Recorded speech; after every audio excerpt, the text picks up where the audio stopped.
Hope you'll find the book of Judges. Judges will basically be in chapter 16 today, once we do a little review. We have been looking at the life of a man named Samson. It's from Samson's life that we find the secret to victorious living. If I were to ask how many of you are living the life of victory today, how many of you are living a victorious life, I wonder what the answer would be. Nobody has the desire to live a defeated life. But I'm afraid that many Christians have settled for a defeated life. When we think of Samson, when we think of all his trials, when we think of all the things he had trouble with, usually our minds go straight to Delilah. And we think that Samson's big problem was Delilah. But let me tell you, Samson's big problem was not Delilah. Samson's big problem was Samson. D.L. Moody said that I've had more trouble with D.L. Moody than any other man alive. The secret to victorious living is having victory over self. The secret to victorious living is surrendering to Jesus Christ. And the secret to victorious living is not flirting with sin. And if we'll do those things, we will have a victorious life. There is no one in the Bible that had more potential than this man by the name of Samson. He grew up with a desire, a godly desire in his life. And you have that same desire in yours. God's desire for Samson was that he be holy. God's desire for you and for me is that we be holy. Why? Well, the Bible tells us, be holy, God says. Why? Because I am holy.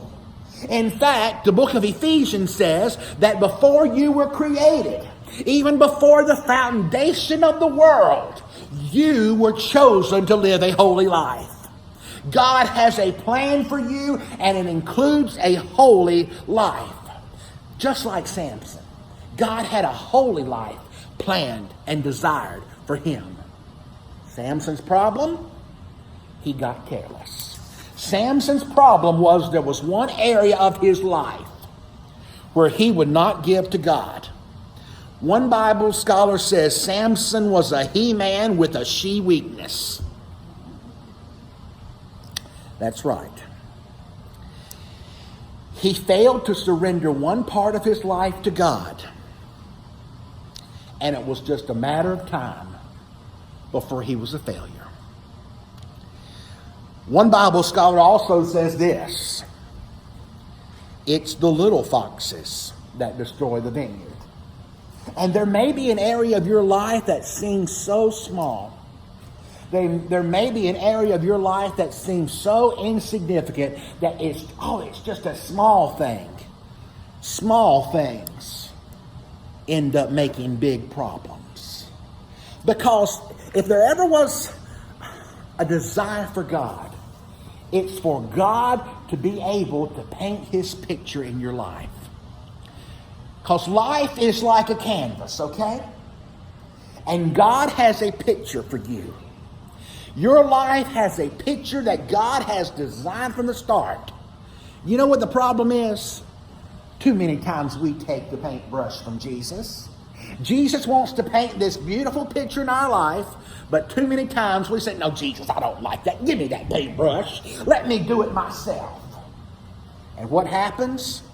Well, the writer of the song says it better than I can.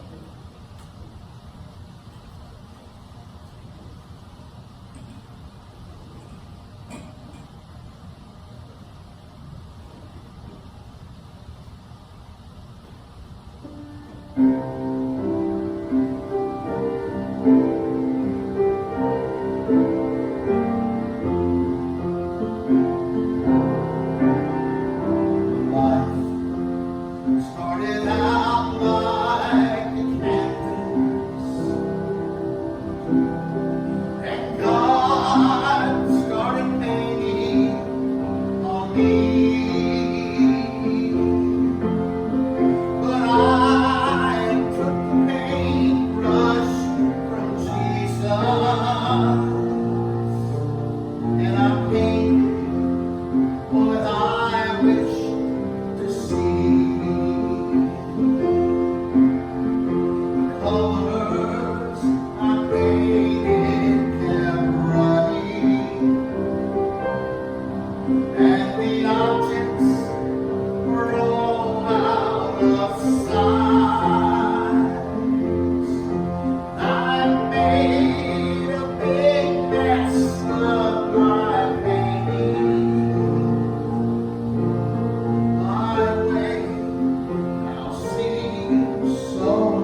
God made it to where that Samson would be separate. The word used for separate in the life of Samson, he would be a Nazarite. He was to take a special vow. He was to refrain from several things. And God began to paint. And Samson had such possibility. But Samson got careless. And it seemed so small. But one day he sees a lion's carcass. He had killed the lion. He knew exactly where the carcass was going to be. And as God is painting the picture that is to be the holy life of Samson, Samson said, well, that honey looks awful sweet. I sure would like a little something sweet. And he reaches over and he puts his hand in the carcass of the lion. What was he doing? He was taking the paintbrush from Jesus. Oh, you say, oh, it seems so small, it's so insignificant. And let me tell you, disobedience is a horrible thing in the sight of God. And there are no small disobediences. Disobedience breaks the heart of God, and it broke the heart of God in the life of Samson. In chapter 16, what is really the final act of Samson, what we find is 20 years have passed. 20 years have passed since Samson's eyes began to roam. And chapter 16 begins. Samson went to Gaza, where he saw a prostitute and went to bed with her. When the Gazites heard that Samson was there, they surrounded the place and waited in ambush for him all that night at the city gate. While they were waiting quietly, they said, let us wait until dawn, then we will kill him. But Samson stayed in bed until midnight. When he got up, he took hold of the doors of the city gate along with two of the gateposts. He pulled them out, bar and all, and he put them on his shoulders, and he took them to the top mountain overlooking Hebron. Sometime later, he fell in love with a woman named Delilah, who lived in the valley. Is Delilah the same prostitute he went to see in Gaza? I don't know. No scholar knows. It's interesting when you really want to know something and you look up the commentaries to see what scholars say. Either they don't mention it at all or they don't know either. So we don't know if that's the same woman or if it's two different women. It really doesn't matter all that much, because what we hear is that Samson began going down to Gaza. What that tells us is Samson decided he was going to go to the place where the enemy lived.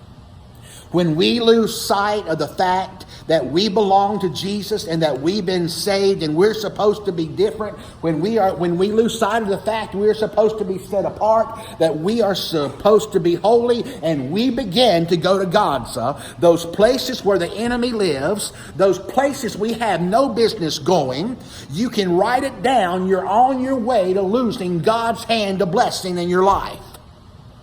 Samson was going to a place he knew he ought not go.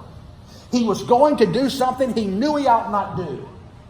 And he thought, like a lot of people today think, and I don't know where they get this idea, he thought that like a lot of churches think today, that they can do whatever they want and still have the hand of blessing of God on their life. Let me tell you, it's not going to happen. Samson is going to where the enemy lived. Samson is going to go live his life his own way. He's going to take his brush. He's going to paint his life the way he wants, and he expects God to bless him. Samson has another thing coming. And every time we think we know better than God, we've got another thing coming. Every time we take the paintbrush and we begin writing and we go to places we know we ought not go and we do things we ought not do, God is not going to bless us. Let me tell you, the reason the church is dying across this land is the church thinks God is going to bless them while they do what they want to do. And it's not going to happen. Didn't happen for Samson, not going to happen for us. God blesses obedience. And the only thing God blesses is obedience. And if we are living in disobedience, God will and God can and God has and God will again take his hand of blessing off of us. Samson goes down to Gaza. He goes to where the enemy lives. He does something he shouldn't do. He falls in love with someone he shouldn't fall in love with. And the trouble is starting to climb. Remember the story I told you last week? The country boy goes to the farm, to the city. He's never seen a train, never heard of train. So when he hears the whistle while he's walking beside the train tracks, he doesn't know what it is. It hits him, but doesn't hurt him all that bad. He's going to see his friend. He goes to the hospital. He recuperates, and his friend is throwing a party. He goes, he puts the tea kettle on. Going to make some tea. Well, puts the water in the tea kettle, puts the tea kettle on the stove. In just a few moments, the tea kettle starts to whistle. The man remembers the train. The man goes in the kitchen, takes a baseball bat, and just beats that tea kettle all to pieces. What'd you do that for? Why'd you hurt my tea kettle? And he said, you've got to get those things while they're small. That's what it's like with sin. Samson went to Gaza. The tea kettle was whistling. Samson falls in love with Delilah. The tea kettle's getting bigger. And before this chapter's over, the tea kettle's going to become a train. It's how it happened in his life. It's how it'll happen in our life too. What a sad story for someone who had so much attention. What we're going to see in this chapter 16, is that Samson's going to do a lot of sleeping. Don't know why. He was so tired. But he sleeps. So what happens? He falls in love with Delilah. And the Philistines go to Delilah, and they say, Delilah, you've got to tell us. You've got to help us. Every time we try to conquer Samson, we can't do it. Delilah, help us out here. So Delilah is the Philistine, just like the rest of them. That's why you should not intermarry. That's why if you're a Christian, you ought to marry a Christian. That's why if you're a Christian, you ought to be in business with a Christian. That's why if you're a Christian, you ought to have Christian friends. Because you've got different standards. Delilah had a different standard. The Philistines say, come, help us out, Delilah. And Delilah says, okay. So she's got Samson laying in her lap, and she's rubbing his hair, his long, beautiful hair. And she says, honey, tell me. Tell me what it is, Samson, that is the secret of your strength. And he thinks about it, and he says, well, I'll tell you, Delilah, but you got to promise. It stays between me and you. She said, honey, I'd never tell a soul. Samson says, okay. If you tie me up with bowstrings, like a bow on a arrow that have never been put on a bow, my strength will be gone and I'll be weak as any other man. Delilah says, oh, honey, is that it? Yeah. Well, she keeps rubbing his hair, he falls asleep. She ties him up with bowstrings. She says, Samson, the Philistines are coming. Well, he gets up, he breaks those bowstrings, he goes, he takes care of the Philistines. Let me tell you, I don't know why. He went back to that woman's lap again. Me and that woman would have had a talk. Why did you tie me up? You wanted to see if I was telling the truth. She said, but you told me a fib. You know how women can be. You told me a fib, Samson.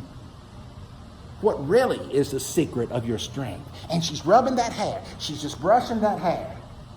He says, all right, I'll tell you this time. He shouldn't have, but he did. He says, well, if you take new ropes, fresh new ropes that have never been used, tie me up with them, I'll be as weak as any other man. I'm paraphrasing chapter 16, by the way. Read it when you get home. Well, she brushes his long hair. He falls asleep. She ties him up with new ropes.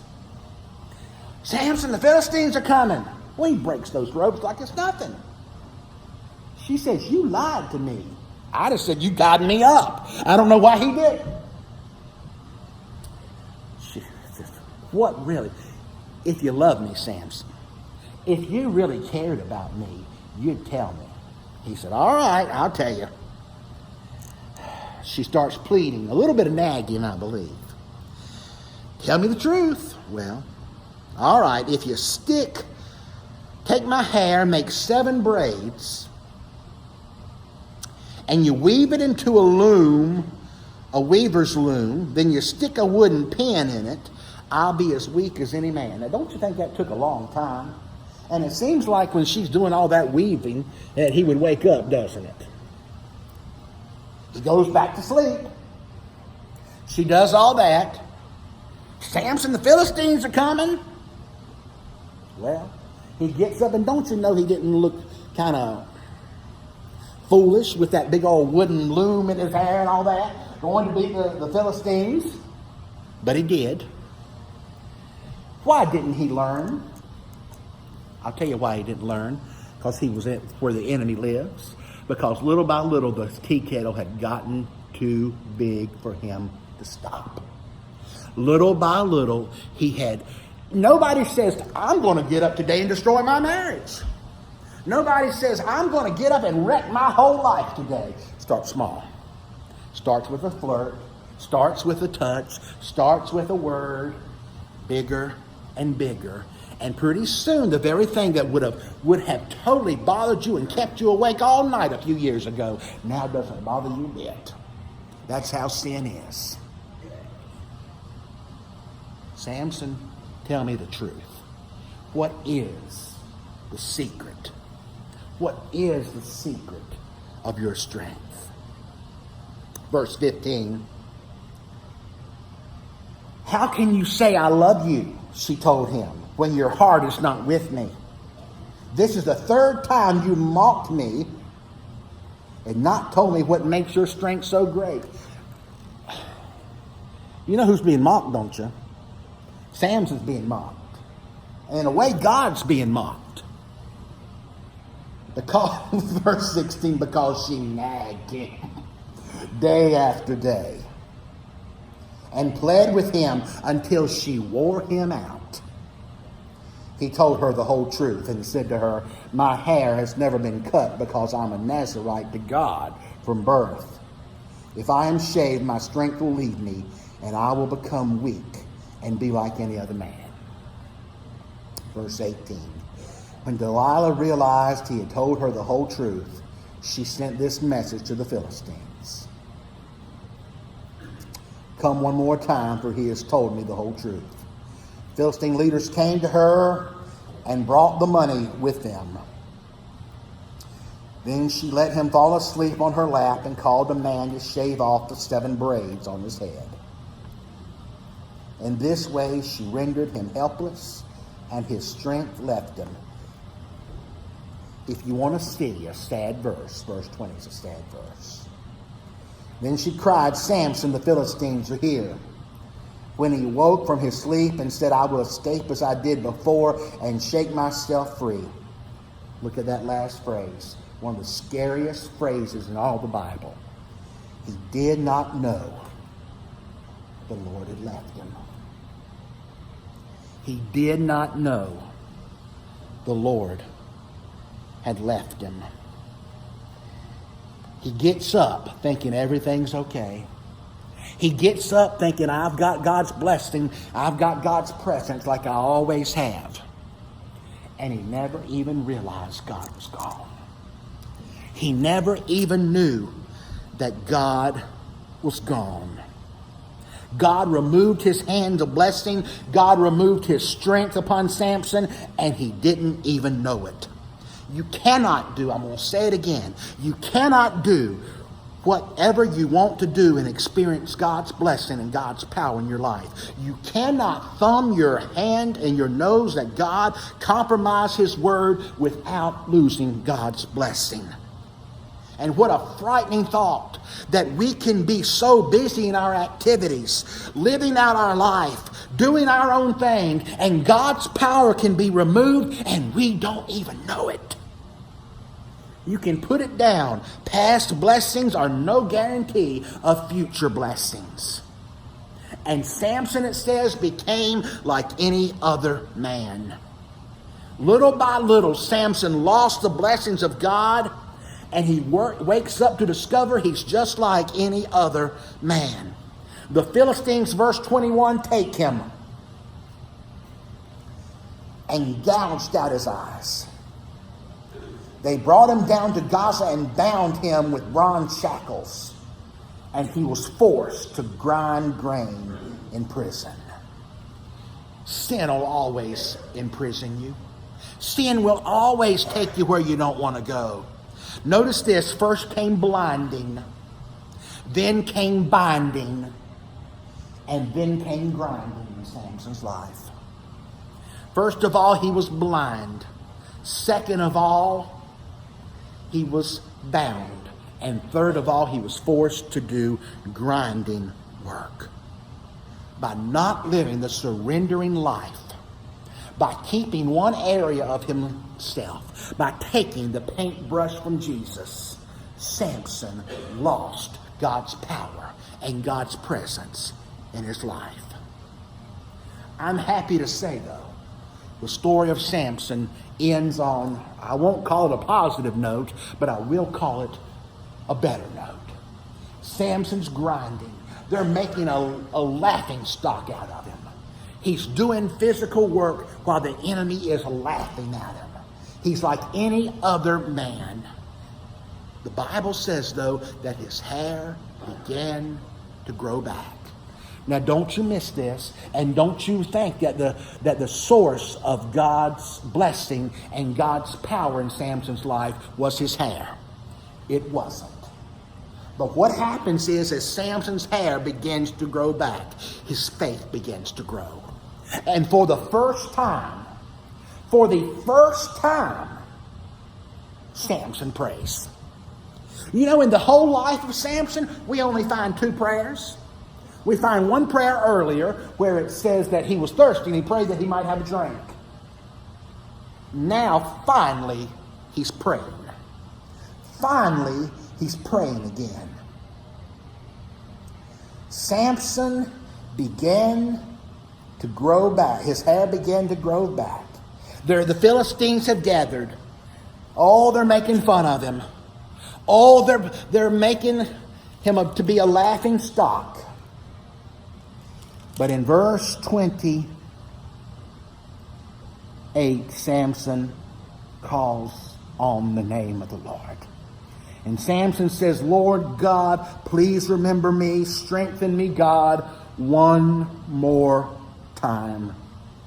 And with one act of vengeance, let me pay back the Philistines for my 2 eyes. Samson took hold of the 2 pillar pillars supporting the temple and leaned against them, one on his right, the other on his left. And Samson said, let me die with the Philistines. He pushed with all his might, and the temple fell on the leaders and all the people in it. And the dead he killed at his death were more than those he had killed in his life. Samson comes to his death.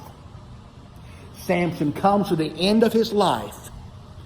And Samson says, Lord, I want to give you everything. Samson comes to the end of his final days. And Samson finally says, Lord, I surrender. All that Samson would have stated earlier. Oh, what we could have read about him if earlier he had said, Lord, I surrender it. Let me tell you, you can't play with sin and get God's blessing in your life. You can't have one foot in the world and one foot in the church and expect to live a victorious life. And I wonder how many people today are flirting with sin, and how many people are on the verge of living a defeated life just like Samson, because there's one area of their life where they've said, God, keep your hands off of it. There's one area of their life where they took the paintbrush from Jesus and they're painting. Oh, it looks horrible, but they think they're happy. And they think with one more brush, everything will be okay. And they're looking for one more relationship. And they're looking for one more pill. And they're looking for one more bottle, thinking this time it'll work out. It's not going to work out till you get to your senses like Samson did and said, God, I give you everything, even if I have to die doing it. And if Samson had done this 20 years earlier, his life would have ended up so much different. But he thought he knew better. He thought the picture he was painting was better. And it cost him his eyes. Don't miss this. He got his power back, but he never got his sight back. He had squandered so much of his life, he died blind. God will forgive you. God will forgive you, but there may be some consequences you have to live out when you are flirting and playing with sin. God will forgive you, but if you cheat on your taxes, don't think the IRS will. So many people, they cheat on their taxes. Oh, they become a Christian. They ask God's forgiveness. It happens. God forgives them, but there's still consequences for sin. You cheat on your wife, God will forgive you. Your wife might not. Your marriage can never be saved, maybe. But God will forgive you, but there are consequences. Samson lost his life. Samson lost his sight because he wouldn't surrender. Am I talking to someone today and the tea kettle's whistling? And the tea kettle's whistling and it's still small. Surrender it before it gets bigger. Give that brush back to Jesus. Don't let the tea kettle get bigger. Don't let the snowball get bigger. Surrender it before it's too late. Today would be a good day. God, whatever area of my life I have been keeping from you, today I surrender it. God, whatever it is that I've been trying to paint, God, here's the brush. You take over.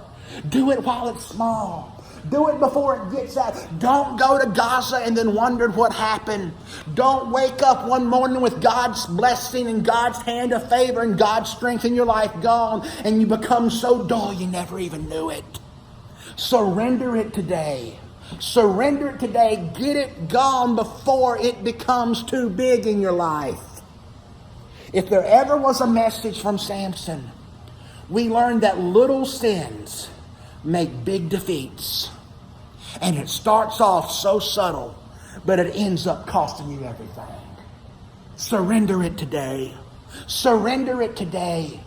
Get it out before it causes a big problem, because it will. Let me tell you, you are not the exception. There are no exceptions.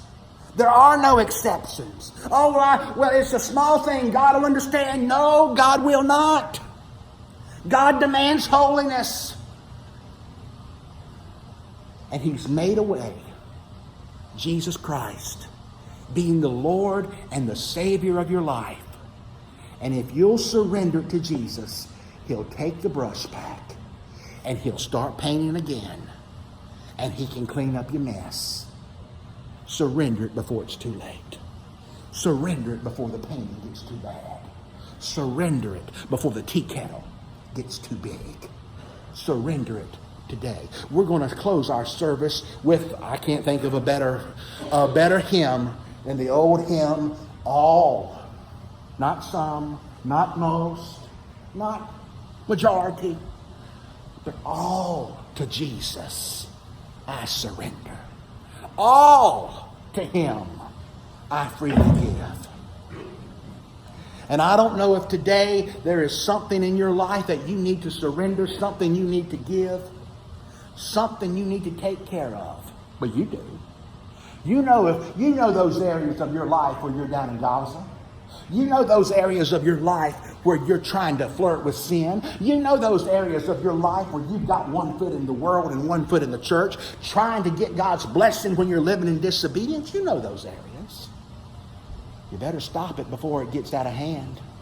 You better stop it before it gets too big. Today, right where you're standing, maybe you need to say, God, I surrender. Maybe you need to find you a place at this altar. Maybe I'm not touched on your need, but the Holy Spirit's touching on it. I'll be at the front. I'd love to pray with you. I'd love to rejoice with you if there's a decision you need to make.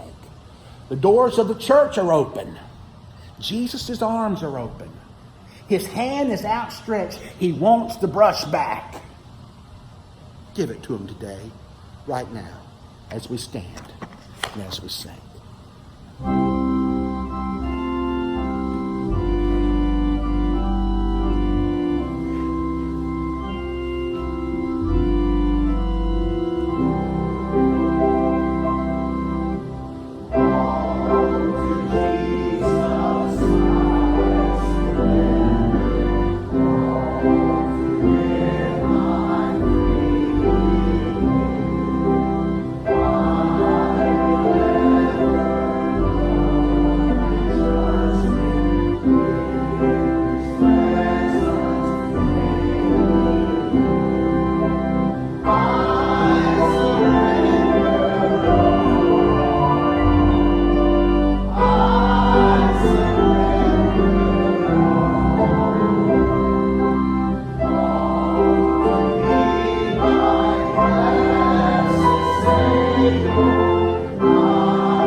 Paul says in 2 Thessalonians, 2 Timothy 4, I fought a good fight.